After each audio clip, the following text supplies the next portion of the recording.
Jaipur range IG Rahul Prakash ने पदभार ग्रहण करने के बाद पहली बार अलवर का दौरा किया। यहां अधिकारियों की बैठक लेकर उन्होंने अपराध नियंत्रण को लेकर सख्त निर्देश दिए। मीडिया से बातचीत में आईजी ने कहा कि चाहे गैंगस्टर हो, गौ तस्कर या कोर्ट का भगोड़ा, कोई किसी भी अपराधी हो, उसे छोड़ा नहीं जाएगा। उन्होंने बताया कि अलवर एसपी सुधीर चौधरी के नेतृत्व में साइबर क्राइम की रोकथाम को लेकर चलाए गए अभियान को बड़ी सफलता मिली है और अपराध के मामलों में कमी आई है। आईजी ने पुलिस को स्पष्ट निर्देश दिए कि हर अपराधी पर तुरंत कार्रवाई हो। कैसा क्या इस तरह की बैठक ली आपने, क्या दिशा निर्देश जारी?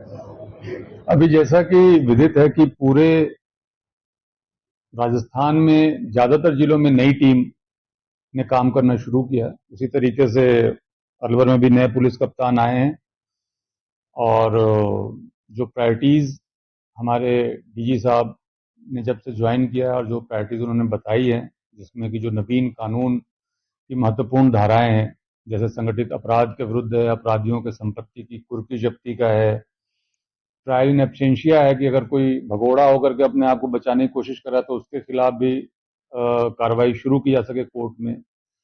और इसके साथ साथ जो गैंग्स हैं, गो तस्करी है, साइबर क्राइम है, उनके खिलाफ इफेक्टिव एक्शन करने के निर्देश प्राप्त हुए। उस संदर्भ में ही एक तरीके की रिव्यू मीटिंग थी और यहाँ पे सुधीर चौधरी जी, जो कि बतौर एसपी उन्होंने ज्वाइन करते इन्होंने साइबर क्राइम को लेकर के एक बहुत महत्वपूर्ण अभियान साइबर संग्राम के नाम से शुरू किया और उसके बहुत अच्छे रिजल्ट्स आए। अभी मैं मीटिंग में देख रहा था तो जुलाई की अपेक्षा अगस्त में जो लोकेशंस आते हैं प्रतिबिंब के, वो आधे से भी नीचे चले गए। तो मुझे उम्मीद है कि बहुत इफेक्टिव तरीके से अभियान आगे भी चलेगा और यहाँ पे साइबर अपराधियों के लिए अपराध कर पाना मुश्किल हो जाएगा, नामुमकिन हो जाएगा। कार्यालयों का निरीक्षण किया, किस तरह की कमी और किस तरह की चीजें सामने नजर आई? कार्यालयों का तो निरीक्षण किया है, जो एसपी ऑफिस में जो ब्रांचेस होते हैं उनको देखा है और बेसिकली चूंकि ये नया सेटअप था, पहले पुराने बिल्डिंग में सारा चलता था, अब नए बिल्डिंग में बहुत स्पेशियस है, सारी चीजें सबके लिए, डेस्क है, काम करने की जगह है, वॉशरूम्स हैं, परिवादियों के लिए सुविधाएं हैं। तो उस हिसाब से अगर अपन देखें तो काफी सुविधाजनक हो गया है पुलिस अधीक्षक कार्यालय का माहौल, और उसको ही मैं देख रहा था।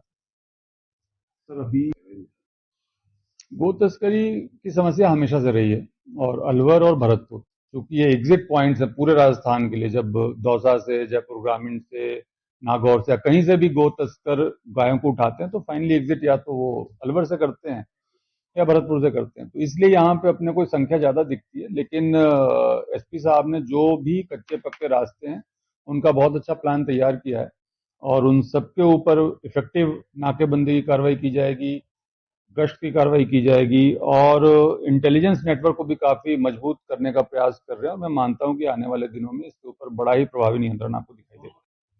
नहीं, नो डाउट, यहाँ पे झुंझुनू से लेकर के अगर हम देखें अलवर तक और दौसा तक, तो अलग अलग तरह की कार्य संस्कृति है, सामाजिक भिन्नता भी है और आपराधिक भिन्नता भी है। उसी के अकॉर्डिंग सारे हमारे जो एसपीज हैं और सारी टीम बहुत अच्छी है, सारे हमारे एसपीज बहुत अच्छे हैं, तो अपना एरिया स्पेसिफिक सबने अपनी स्ट्रेटेजी बनाई है और जो मार्गदर्शन हमें मिला है पीएचक्यू से, उसके अकॉर्डिंग प्राथमिकताओं को ध्यान में रखते हुए स्ट्रेटेजी बनाई है। चाहे गैंग्स की बात हो, चाहे गो तस्करी की बात हो, चाहे साइबर क्राइम की बात हो, चाहे भैंस चोरी की बात हो, इन सब के ऊपर सिलसिलेवार तरीके से कार्रवाई शुरू हो गई है और आपको रिजल्ट आने वाले 2-3 महीने में बहुत अच्छे रिजल्ट दिखाई देंगे।